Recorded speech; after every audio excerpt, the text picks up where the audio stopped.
भाषेस काय एवढे स्थान, भाषेस काय एवढा मान, मनुष्याचे हृदय. भाषा म्हणजे सर्जनाचा हुंकार, भाषा म्हणजे बुद्धीचा आविष्कार, मनुष्याचे हृदय. अक्षय भाषा मराठी भाषा, अक्षय भाषा मराठी भाषा. जतन भाषेचे, रक्षण संस्कृतीचे, अक्षय भाषा मराठी भाषा, अक्षय भाषा मराठी भाषा. नमस्कार, मी भाग्यश्री बारलिंगे. अक्षयभाषा संस्थेतर्फे सर्वांचे मनपूर्वक स्वागत. आज आम्ही एक अनोखा कार्यक्रम सादर करणार आहोत, playing in the meadow of life. सामान्यतः आपण एखाद्या प्रसिद्ध साहित्यिकाच्या कथा कविता वाचतो, पण आज स्वयंभू आत्ममग्न अशा कविता आम्ही सादर करणार आहोत, ज्यांना अजून प्रसिद्धी मिळालेली नाहीये. अक्षयभाषा कलाकारांना हा मान मिळतो आहे, हा आमचा गौरव. या कवितांचं वेगळेपण असं की एका मूळच्या गुजराती मातृभाषा असलेल्या व्यक्तीनं त्या मराठी आणि इंग्लिशमध्ये लिहिलेल्या आहेत. कवयित्री आहेत डॉक्टर स्मिता कित्तूर. अशी कल्पना करा की दोन उमद्या व्यक्ती राजमार्गावरून एकमेकांमध्ये रममाण होत आयुष्याचा आस्वाद घेत चालले आहेत, आणि अचानक त्यांच्यासमोर एक डोंगर उभा ठाकतो.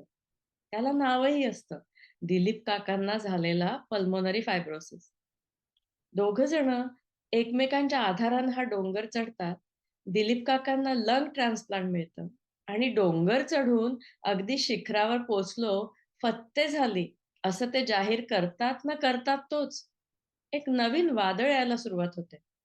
हे वादळ त्यांना शिखरावरून खाली ढकलतं आणि आता ते बावचळलेल्या समुद्रावर एका नौकेत बसले आहेत असं त्यांना दिसतं. या नौकेला छिद्र आहे. सतत पाणी बाहेर ढकलावं लागतंय. या छिद्राचं नाव आहे PML, प्रोग्रेसिव्ह मल्टायफोकल ल्युकोएन्सेफेलोपॅथी. ट्रान्सप्लांट पेशंट्समध्ये शरीरातील इम्युनिटी औषधं घेऊन कमी करावी लागल्यामुळे होणारा फेटल म्हणजे प्राणघातक ब्रेन डिसीज. अशा परिस्थितीत खचून न जाता, न डगमगता, स्वतःच्या बुद्धीचं वल्ह करून एकमेकांना प्रेमाची ऊब देऊन दोघेही मार्ग काढतात आणि सगळ्यात आधुनिक अशी T-सेल इम्युनोथेरपी मिळवून नौकेचं छिद्र बुजवतात. आता आता वादळ संपलेलं आहे. त्यांची नौका शांतपणे आयुष्याच्या सागरावर तरंगते आहे. या सगळ्या डोंगर, दऱ्या, वादळातून जाताना स्मिताताईंनी आपल्या उचंबळणाऱ्या भावनांना वाट करून दिली कागदावर, तीही कवितांच्या रूपात. याच कविता आज आपण ऐकणार आहोत. स्मिताताई आणि दिलीप काका यांची औपचारिक ओळख अशी की ते दोघेही डॉक्टर आहेत. डॉक्टर स्मिता कित्तूर या जॉन्स हॉपकिन्स मधल्या न्यूरोलॉजिस्ट आहेत. तर डॉक्टर दिलीप कित्तूर हे त्याच हॉस्पिटलमध्ये ट्रान्सप्लांट सर्जन. दोघेही यशस्वी, प्रसिद्ध, भारतीय माणसाला अभिमान वाटावा अशा व्यक्ती. त्यांच्या या अतिशय कठीण प्रवासातून आपल्याला बरंच काही शिकण्यासारखं आहे. धैर्य, चिकाटी, बुद्धिमत्ता आणि सेन्स ऑफ ह्युमर. स्मिताताईंच्या कवितांमधून काय व्यक्त होते ते ऐकूया. पहिली कविता आहे शब्दांचा अभाव, माझी आवडती कविता. अभिवाचन करणार आहेत डॉक्टर रोहिणी अभ्यंकर आणि doctor Chetan Date. Second MBBS ला रविवारी 4 वाजता लेडीज हॉस्टेलवर तू मला पिकअप करायला आलास. पहिल्यांदाच आपण बाहेर जात होतो. माझ्या लाजरेपणाने माझे सारे शब्द मगरीसारखे गिळून टाकले. तू गुरफटलास माझ्या शब्दांच्या अभावामध्ये. या जाळ्यातून सुटायला तू मला हात धरून हळूच विचारलेस, सांगशील का ग मला तुझ्या मनात कसले विचार शब्द पकडून बसले आहेत? शब्दांच्या अभावात 4 लिमिटेड डबल डेकर बसमध्ये वरती पुढच्या सीटवर बसलो. प्रथमच स्पर्श झाल्याने दोघे नवीनच भावनांच्या धबधब्यामध्ये वाहत गेलो आणि शब्दांचा अभाव आवडू लागला. जुहू बीचवर पोहोचल्यावर आयसोलेटेड स्मार्ट मध्ये भिंतीजवळून बसून घेतलेला तो पहिला केस शब्दांना बाहेर यायला देतच नव्हता. पण एक्झाम जवळ आल्यावर शब्दांचे रॅपिड फायर क्वेश्चन आन्सर द्वंद्व सुरू झाले. त्या शब्दांना घराला आग लागल्यासारखे फुटून बाहेर यावेच लागले. अमेरिका, संसार, नेम, प्रेम, पेशंट, मित्र, आई, मुले सर्वांमध्ये तुझे शब्द वाटावे लागले. वाटू लागला मला तुझ्या शब्दांचा अभाव. माझे शब्द मात्र फुटू लागले फारच. साऱ्या टेन्शनमुळे. तुझ्याविषयी कंप्लेन करण्यात सर्वात जास्त. तुला रिटायर केले आजारपणाने. माझी कॉम्पिटिशन कमी झाली वर्कर लोकांची. जास्त मिळू लागले मला तुझे शब्द. आता कॉम्पिटिशन उरली ती मित्र, ट्रॅव्हल, हॉबीज यांचीच फक्त. विपश्यना सांगे सायलेन्स बरा. Silence, silence, silence. करायचा होता पण जमेना. बाहेर फिरायची सवय झालेली त्या शब्दांना. कळवळून रडायचे ते बाहेर पडायला. शब्दांचा अभाव करण्याचा हेतू सोडला आपण पुढच्या जन्मावर. अंटिल वन डे शब्दांनी ठरवले की नाही पाहायची वाट पुढच्या जन्माची. बसून राहिले ते तुझ्या आतमध्ये ब्रेन लिजनची मदत घेऊन. आता माझ्या विचारांना घेरी आणतोय तुझ्या शब्दांचा पूर्ण अभाव. हळूहळू सुरू झाले शब्दांशिवायचे जीवन. विपश्यनेचे सायलेन्स, सायलेन्स, सायलेन्स. मित्र, पार्टी, ट्रॅव्हल सगळे गेले. राहिलो फक्त आपण एकमेकांना. पहिल्यांदा मेडिकल स्कूलमध्ये भेटलो होतो ना तसे. बोलायची जरूर राहिली नाही. तू एम बोललास तर मला समजायचे माउंटन ड्यू. समजायला लागले की मोस्टली सर्व बोलणे हे जगाबद्दल असते. शब्द लागत नाहीत 48 वर्ष बरोबर राहिल्यावर एकमेकांशी बोलायला. शब्द लागत नाहीत. तू बोलायला ट्राय करतोस. तू गेल्यावर मी कशी एकटी राहणार ते मला शिकवायला. सोड रे तू. तुझा दत्त आहे ना माझी काळजी घेणारा. काही जगाबद्दल बोललो ते फालतू बोललो असं वाटतं. तुझ्या बरोबर शब्दांशिवाय किती जवळ वाटतं रे मला. आज समजलं मला. जगासाठी लागतो शब्दांचा प्रभाव. जगासाठी लागतो शब्दांचा प्रभाव. पण प्रेमासाठी लागतो शब्दांचा अभाव. आज मला समजलं. जगासाठी लागतो शब्दांचा प्रभाव, पण प्रेमासाठी लागतो शब्दांचा अभाव. वा, फारच सुंदर कविता. साहित्य लेखन हा आत्मशोधाचा प्रवास समजला जातो. ते शब्दांचा अभाव या कवितेवरून सिद्ध होतं. आता दुसऱ्या कवितेकडे वळूया. आपल्या पुराणात एक गोष्ट आहे की ययातीला त्याचा मुलगा पुरू त्याचं तारुण्य देतो. पण या प्रक्रियेत पुरू मात्र स्वतः जख्म म्हातारा होतो. आजच्या आधुनिक युगात विज्ञानामुळे तरुण रक्त देता येतं, ते सुद्धा तरुणाची तरुणाई राखून. ती इम्युनोथेरपी जेव्हा दिलीप काकांना दिली गेली तर त्यात त्यांच्या मुलाचे रक्त वापरले गेले. त्या रक्ताचे थेंब जेव्हा दिलीप काकांच्या शरीरात जात होते तेव्हा स्मिताताई बघत होत्या. त्यांचं मन एकीकडे कविता रचित होतं.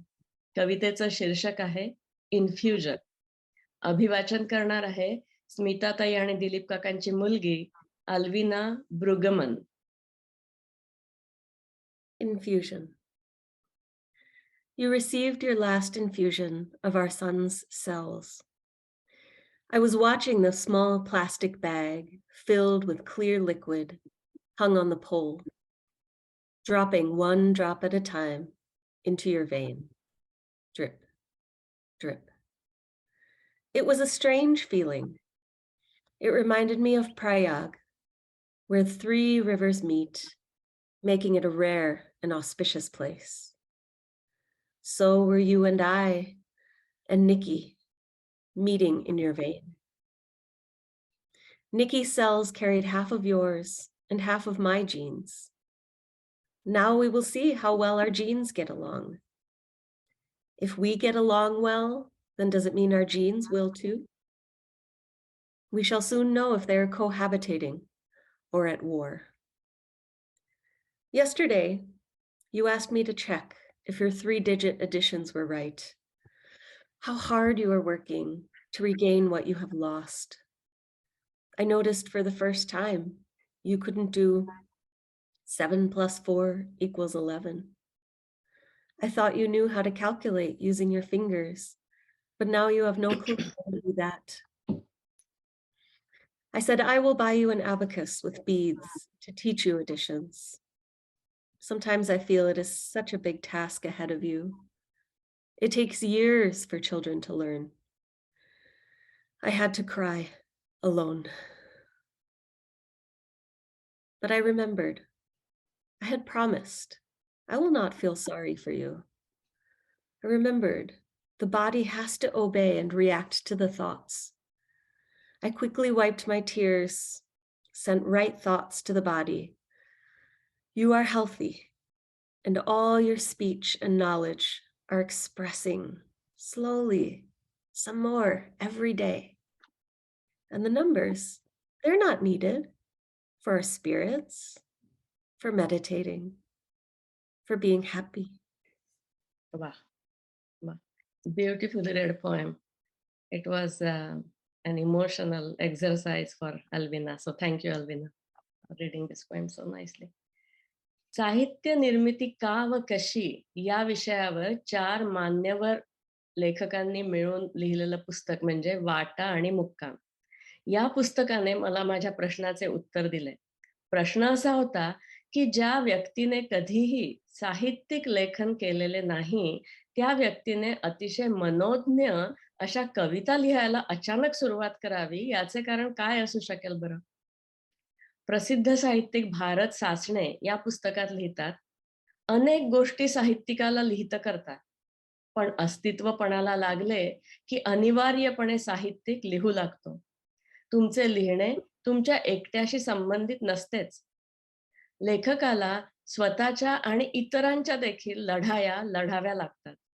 या लढाया अस्तित्वपणाला लावतात आणि लेखक लिहितो. हे वाचताना मला भारत सासणे हे स्मिताताईंविषयीच लिहितायत असं वाटलं. दिलीप काकांना झालेला पल्मोनरी फायब्रोसिस, नंतरची ट्रान्सप्लांट सर्जरी, पुढे PML अशा बलाढ्य शत्रूंशी लढताना मिळालेला अस्तित्व विदारक अनुभव आणि आध्यात्मिक मार्गदर्शनामुळे राखलेले आत्मभान या संयोगातून निर्माण झाली आहे स्मिताताईंची कविता. Playing in the meadow of life ही कविता म्हणजे मृत्यूचं तत्वज्ञान जागतेपणी मनात उतरवण्याचा, कृतीत उतरवण्याचा मंत्र देणारी कविता. अभिवाचन करणार आहेत रोहिणी आणि Chetan. Status post infusion number 5. You are stable. You make sentences but without nouns.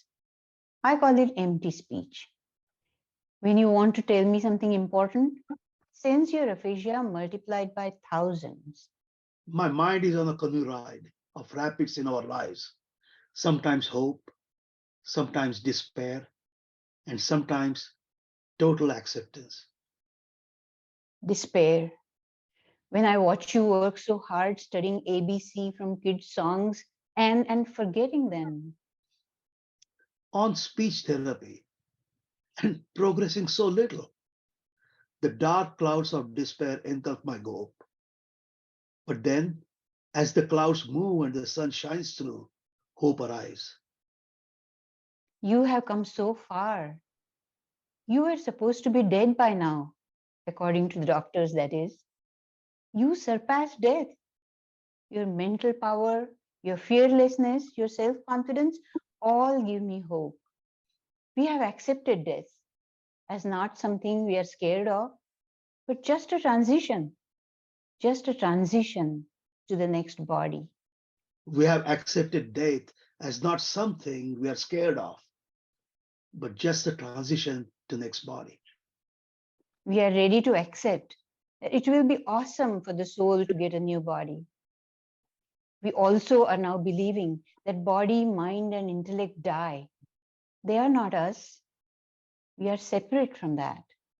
We don't die. We don't die. We don't suffer. We are always in the state of bliss. The things that make me happy have changed. From a trip to Europe to you being able to say coffee. Joy is not outside. You are it. I love talking about getting stronger mentally. Some force brings us back to the right path, like a mother guiding a child. Some force brings us back to the right path. Your illness puts me through the washer, agitating me, washing me, and wringing me, cleansing me, all my insecurities, fears, and sorrows. Your illness has brought us so much closer. I see barely any conflict in us. We enjoy each other like two little kids playing together. Like two little kids playing together. Attachment and love. Love and attachment. We see the difference. Love is always there. You're practicing to believe that I'll be okay when you go away. And our love will always remain. Now we don't have any fear. How peaceful I feel. Whether we live or die, we are focused in the present, enjoying every moment together and alone, like two little kids playing in the meadow of life. Indeed, like two little kids playing in the meadow of life. Very nicely read. Thank you. Playing in the meadow of life. ही ओळ, हे शीर्षकच किती आनंदी आहे ना. आपण एक सामान्य आयुष्य जगत असतो आणि ते जगताना शरीराचं कार्यक्षमता गृहीत धरतो. We take things for granted. पण जेव्हा शरीराचा एखादा भाग अचानक काम करत नाही, तेव्हा त्याचं महत्व नव्याने कळतं. एखादा फ्लुएंटली बोलणारा माणूस अचानक बोलू शकत नाही, तेव्हा पुढे उभी ठाकलेली समस्या किती गहन आहे, किती गुंतागुंतीची आहे, हे कळायला सुद्धा वेळ लागतो. जेव्हा बोलण्यावर काही कारणाने परिणाम होतो, तेव्हा अन्न गिळण्याची यंत्रणा सुद्धा नीट काम करत नाही. त्यामुळे व्यथा, वेदना, भोग अजूनच वाढतात. दिलीप काकांना PML मुळे बोलता येईना, अन्न ग्रहण करता येईना, त्यावेळी स्मिताताईंनी स्वतःला सावरून त्या दृश्यातील ह्युमर कसं पाहिलं आणि स्वतः न रडता दिलीप काकांना कसं हसवलं, हे ऐकूया या कवितेतून. हृदयाला हात घालणारी कविता ABCDEFG. अभिवाचन करणार आहेत भाग्यश्री, रोहिणी आणि चेतन. काल सकाळी मी फॅमिली रूम मध्ये आले तर तू सोफ्यावर पाय वर करून टीव्ही रिमोट हातात धरून अगदी लहान मुलासारखा टीव्ही कडे टक लावून टीव्ही बरोबर म्हणत होतास ABCDEFG. ABCDEFG. किती गोड दिसत होतास, किती इनोसंट दिसत होतास. तुझे हिरवे डोळे ABCD टीव्हीवर फॉलो करत होते तुझ्या मानेसारखेच, वर खाली डावीकडे उजवीकडे. किती कौतुक वाटते तुझे. स्पीच थेरपी करतोयस किती एन्थुझियास्टिकली. गेली 70 वर्ष तुझे मित्र होते ते शब्द, पण आता तू 2 वर्षांचा असावास तसे घाबरतात ते शब्द तुझ्या डोक्यातून बाहेर यायला. आणि एक दोन फुटावेत पॉपकॉर्न तसे फुटतात मधून मधून. पण ABCDच्या गाण्यातून मात्र येतात शब्द एका लाईनीत बाहेर. ABCDEFGHIJK. माझ्या दयेने केले रिप्लेस तुझ्या कौतुकाच्या भावनेस. तू एवढा हुशार, ट्रान्सप्लांट सर्जन. तुझी लेक्चर्स, पेपर्स, 100च्या वर जास्ती पब्लिकेशन्स. आणि आता शिकतोयस ABCD. ABCD C, D, E, F, G. गोळा आला माझ्या पोटात. कपडा धुवून स्क्वीज करतो ना, तसे झाले माझे काळीज. डोळ्यातील अश्रू हाय प्रेशरनी आतून बाहेर यायला ट्राय करत होते. पण आठवलं एकदम मला 3 आठवड्यांपूर्वी तू मला म्हणाला होतास, डोळ्यात पाणी आणून. माझ्यावर दया करू नकोस जर मी बोलायचं बंद झालो तर. मी प्रॉमिस केलंय तुला, नाही रे दया आणणार तुझ्यावर. मग त्या अश्रूंना तो रेड लाईट सिग्नल ग्रीन व्हायला दिला नाही. रिव्हर्स होऊन मागे परतले ते, परत माझ्या काळजामध्ये. आणलं तोंडावर हास्य. हसत हसत मी आले तुझ्याजवळ, मिठी मारली तुला घट्ट आणि जोर जोरात गायला लागले मीही तुझ्या बरोबर. ABCDEFG. मग डान्स करायला लागलो आपण त्या गाण्यावर. किती मज्जा आली रे तेव्हा. बॅकग्राऊंडवर चालला होता लहान मुलांचा डान्स आणि आपला चालला होता फॉक्सट्रॉट. आठवण आली तुझ्या डिपार्टमेंटच्या क्रिसमस गालामध्ये गाणी म्हटले होतेस तू, स्ट्रेंजर्स इन द नाईट, माझ्या बरोबर डान्स करत. लोकांना काय कौतुक वाटले तुझे. आणि आता आपला चाललाय फॉक्सट्रॉट. कळायला लागले मला, हॅपीनेस बाहेर नाही, माइंड मध्ये आहे. पाहिजे त्यावेळी बोलवता येतो त्याला. Just sing ABCDEFG. ABCDEFG. आपल्या सगळ्यांसाठीच ABCD ला एक नवीन अर्थ प्राप्त झालाय, नाही का? आता ऐकूया एक आध्यात्मिक कविता, लाईफ इज अ रिव्हर. नदीची उपमा ही सर्व साहित्यिकांची आवडती. अध्यात्मात तर तिला फारच महत्व. सिद्धार्थ या नोबेल पारितोषिक प्राप्त लेखक हर्बर्ट हेसी यांच्या पुस्तकात नदीविषयी नावाड्याला एक गहन प्रश्न विचारलाय. Have you also learned this secret from the river, that time does not exist? जन्म आणि मृत्यू आपण कालगणना करणाऱ्या कॅलेंडरवर लिहितो. त्याला चैतन्याच्या भव्य पटावर काहीही अर्थ नाही किंवा या घटना नगण्य आहेत असं लेखकाला सुचवायचं असावं का?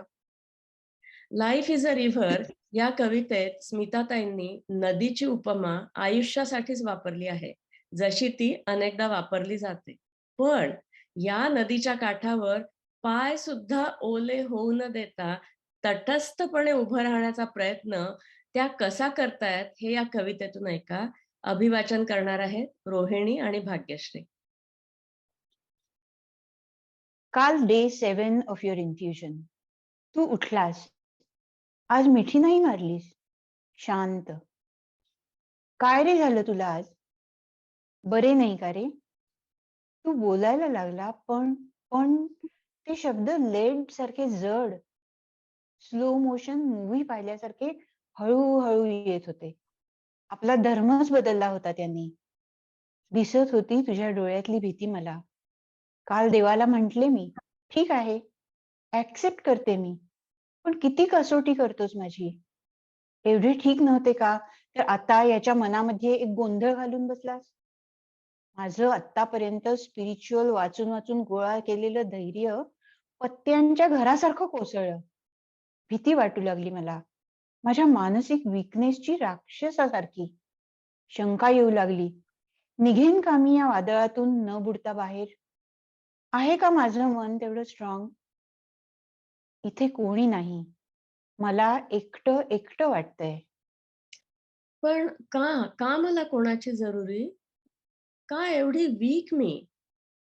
श्रद्धा कुठे गेली माझी, स्वतःवरची आणि देवावरची? आज सकाळी वाचले, केव्हा येतात मनातून आणि वाणीतून चांगले विचार, जेव्हा नाही लागत बाहेरच्या जगाचा आधार आणि जाते तुमची लाचारी. ती गेली की जाते भीती आणि मग प्रगट होते तुमचे मूळ स्वरूप, भरपूर स्ट्रेंथ आणि अखंड आनंद. ठरवले मी मग, का नाही होऊ शकत मी तशी? पत्त्यांच्या घरासारखं नाही उभं करायचं मन, लोकांची पिटी घेऊन. मी स्वतः होणार आहे कॉन्क्रीट घरासारखी, भक्कम, स्ट्रॉंग. तसंच झालं आजचं मेडिटेशन. व्हिज्युअलायझिंग. नदीच्या काठावर मी उभी आहे. फ्लो होतंय लाईफ पाण्यासारखं. फ्लो होत आहेत काळ, प्रकृती आणि मी स्टेडी आहे. पाहतेय बाहेरून सर्व. पाहतेय माझं लाईफ फ्लो होताना. आज आला एक आशेचा किरण. MD अँडरसन ह्युस्टनने तुला ट्रीटमेंटसाठी ऍक्सेप्ट केलंय. ते पण पाहतेय नदीच्या काठावरून. हे सर्व घडतंय नदीमध्ये. मी काठावर. नाही झाले मी ओली. नाही गेले मी वाहत. उभी आहे भक्कम एके ठिकाणी. स्काय पाहत, माझं लाईफ पाहत, स्वतंत्र. वा.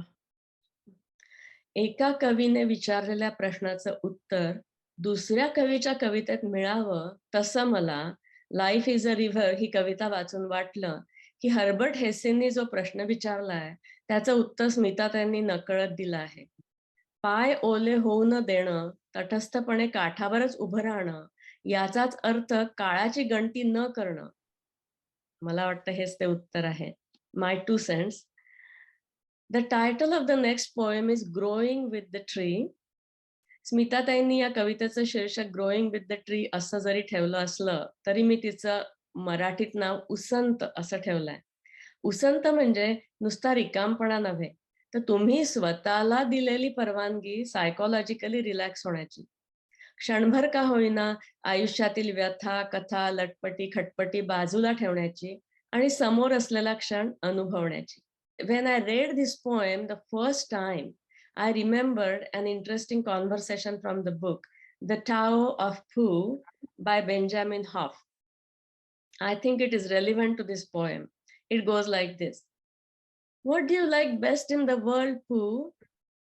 Going to your house and eating, said Pooh. I like that too, said Christopher Robin. But what I like doing best is nothing.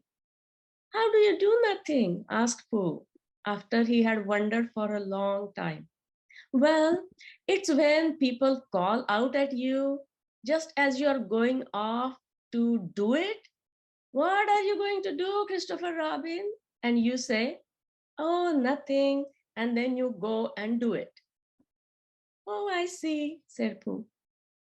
This is nothing sort of thing that we are doing now, said Christopher Robin. Oh, I see, said Pooh again. After a long time, he said, I get it. It means just going along, listening to all the things you can't hear and not bothering. Let's see how Smita Tai does her doing nothing. Listen to this beautiful poem, Growing with the Tree. अभिवाचन करणार आहेत चेतन, रोहिणी आणि Bhagyashree. Greeted by a blooming tree outside my glass window, when I open my eyes from a nap, the delicate spring leaves almost touching the glass, as if trying to kiss me. The fat round tree trunk with the weathered brown scales splits into two, as if having two children on a family tree, forming a perfect V. The two branches along with the sky to pass through to meet me. Branches splitting further, narrowing, forming a network, like my mother and father, from 2 to 22. A dense green tree, bearing proud, lively leaves, immortal and mighty, hiding a flock of birds, not allowing the sky, even the sky, to shine through, but slowly losing its power, turning brown and wrinkly and losing its grip on life. A storm helps it detach from the life easily. The bald trees with almost no leaves, exposing their skeletons, except for few old wrinkled leaves, looking like a 100-year-old, holding on to life, But now I can meet the sky through. Seeing the barren tree from my bed, all of a sudden, all the branches out of nowhere had tiny, delicate lemon yellow leaves, as if the mothers delivered so many babies. The tiny little leaflets enjoying the sun, aimlessly swinging in the air, making their way to life ahead, breathing with me. My exhalation, the CO2, becomes their inhalation, and I inhale oxygen, their exhalation. We are connected. We are all connected. We are connected. We are all connected. We are connected. We are all connected. Sitting in the shadow of a leafless trunk, the ducks keeping their loyalty, the trees at the edge of this lake, the swimming ducks and turtles, all sharing life, giving joy, absorbing love. So, doing nothing is growing, according to this poet. अस्तित्वाच्या मुळाला हात घालणारा अनुभव तो स्वतःचा असो किंवा प्रिय व्यक्तीचा, तो तुम्हाला जगाकडे नव्यानं पाहायला शिकवतो. आणि मग आजूबाजूच्या गोष्टींचा अर्थ नव्याने कळायला लागतो, उमटायला लागतो. And that's when we start growing with the trees. आपण आता पोचलो आहोत शेवटच्या कवितेवर.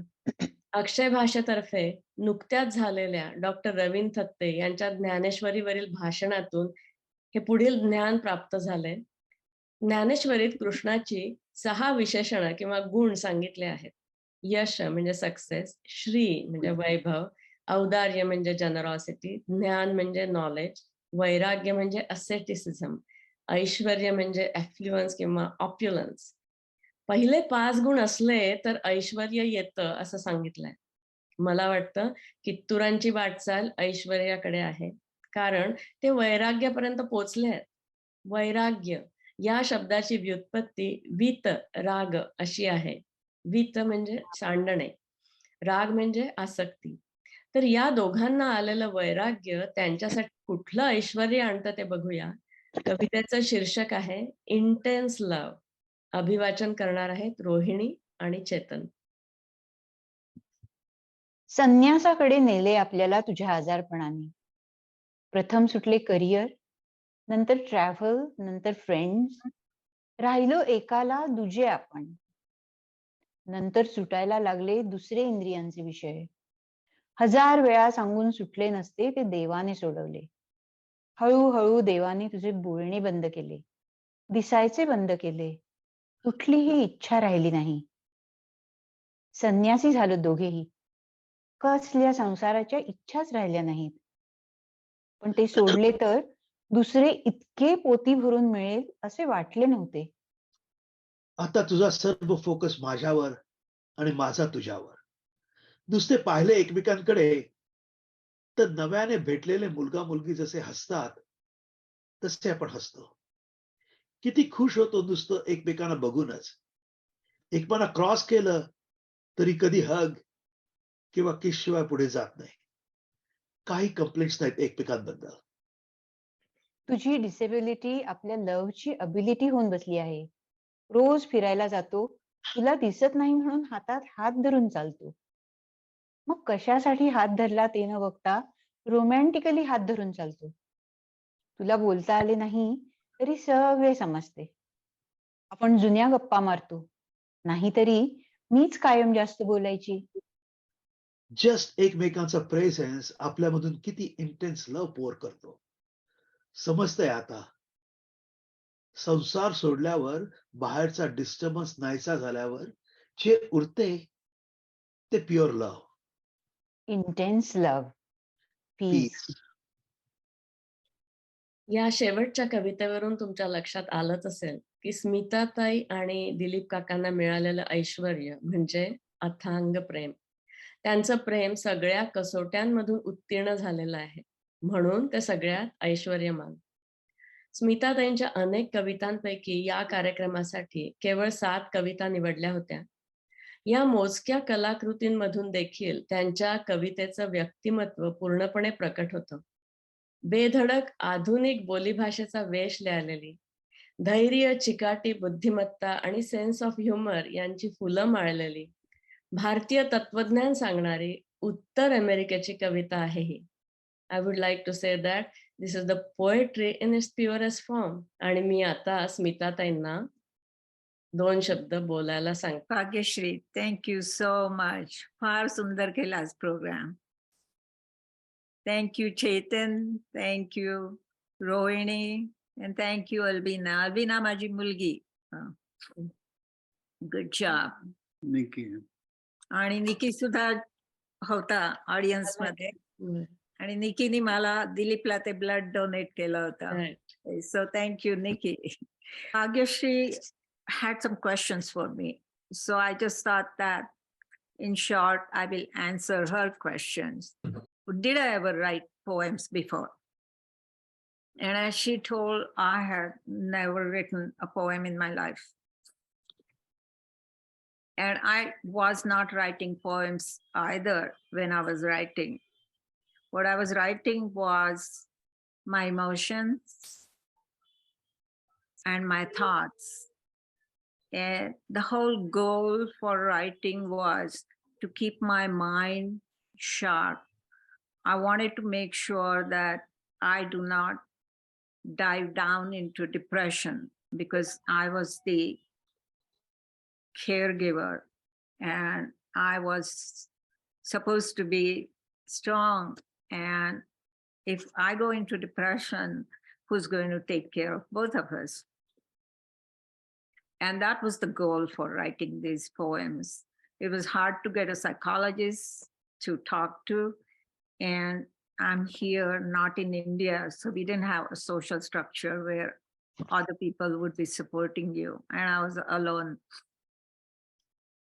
So I thought writing was the best way I could keep my mind sane. Also, at that time, my family members, my sisters, talked to me every day in the morning, where at 4 o'clock in the morning, my time, and one from Australia, one from India, we read books, and they were always positive books. They were Gita, Upanishad, some good books from Japan. I mean, we read all positive books. So for 1.5 hours, I used to read those books with them. And then next 1.5 hours, I used to be in a Upanishad group where Swami Tattvavidananda's lectures were read. So those two together in the morning for 3 hours kept my mind quiet. And then I would write the poem. I would pour out all my emotions, and then there would be a treatment from the spiritual readings that I was doing. And then I would write a prescription for my mental ailments, I would say, a spiritual prescription. And that's how each of my poem is. She also wanted to know what were my thoughts or reactions when I first heard the pulmonary. You know, I want to thank everybody here, because, you know, this poetry was almost not going to make it out to the world. I just want to, you know, appreciate you and Mom for creating it. You know, Mom used to, Madhu kind of talked about this, but when Mom was little, she wasn't doing poetry. She was helping take care of us. She was coming to a new country. She had all kinds of things to do. And so this is newer to her. You know, she used to tell me, oh, I want to write in bullet points, you know, but from that to this incredible poet that has emerged is incredible. I mean, it's just amazing. And the poetry was so deep and so insightful that all of us were shocked, really, to see what was possible to come out. And I think with her sisters, you know, I mean, with all of the sisters and brothers that read this Gita, I've never seen anything like it, where you can take your heartfelt expression and what you're going through and all the pain. You know, Mom and Dad didn't just go through PML, but I was there with him when the transplant happened. So 6, 9, 12 months of transplant before this even occurred. So that kind of fierceness of mind, it really is not possible for most of us to even think about how can you do it? But that spiritual reading, my parents are doctors. It's like a spiritual prescription. And mom will never give up fighting. She never gave up. She reached out to us. She said, learn everything you can about PML. We are not giving up on this, learn everything you can about transplant. So we would read the literature and, they found the first authors and they put them in clinical trials and they never gave up, ever, ever, ever. And throughout all of that, mom seems like a fortress. She seems like, I can do it, I can do it, I can do it. But she has this amazing sensitivity to life, to art, to her husband, this devotion that is so unseen in so many places. And so I just want to thank you, Mom and Dad, for sharing all of that with us, for getting vulnerable, to tell us how it was for you, and for sharing that with everybody, because I know, Mom, you were scared when we first read your poems. We all cried. And you said, I don't want to make people cry, but I think what you did is you made people cry, and then you made people hope. And you've given a prescription for all of us for life. So, and I know, Dad, you never stop fighting. You're always joking, even when you can only say your ABCs to me or just a few words. There's always a joke at the surface.